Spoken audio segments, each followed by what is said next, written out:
Well, you're looking now at live pictures of the U.S. Capitol building, the steps where we are now. The president will deliver his State of the Union address there in a little over an hour. We'll have continuing coverage of that, of course, all night.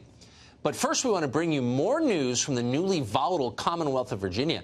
Just 24 hours ago, it was a completely different picture. At that point, the state's lieutenant governor, Justin Fairfax, fully expected a job promotion, of course, because the governor, Ralph Northam, was found to have a Klan hood on his med school yearbook page.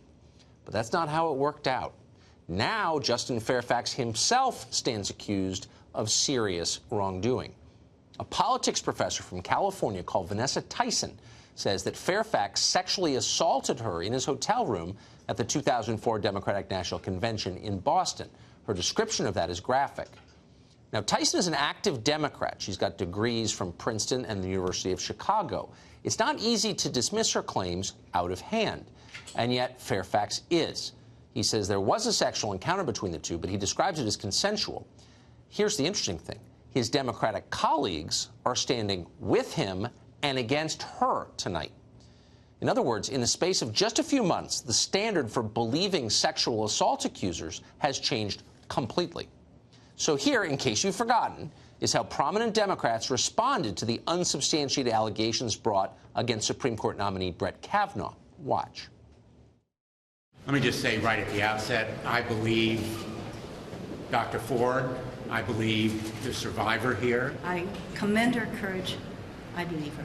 Do you believe her story?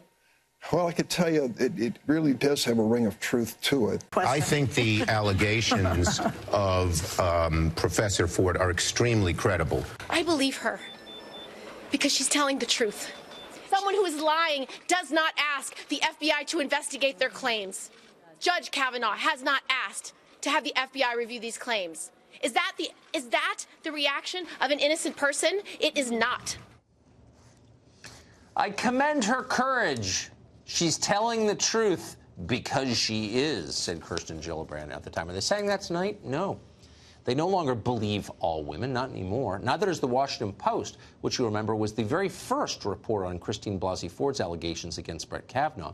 And in fact, that same newspaper, owned by the richest man in the world, Jeff Bezos, as a vanity project, first investigated the Fairfax story, but strangely decided not to publish it. It's just a he said, she said story, they said, pushed by some professor out in California. The irony is unbelievable, but it's definitely not worthy of print, just so you know the standard.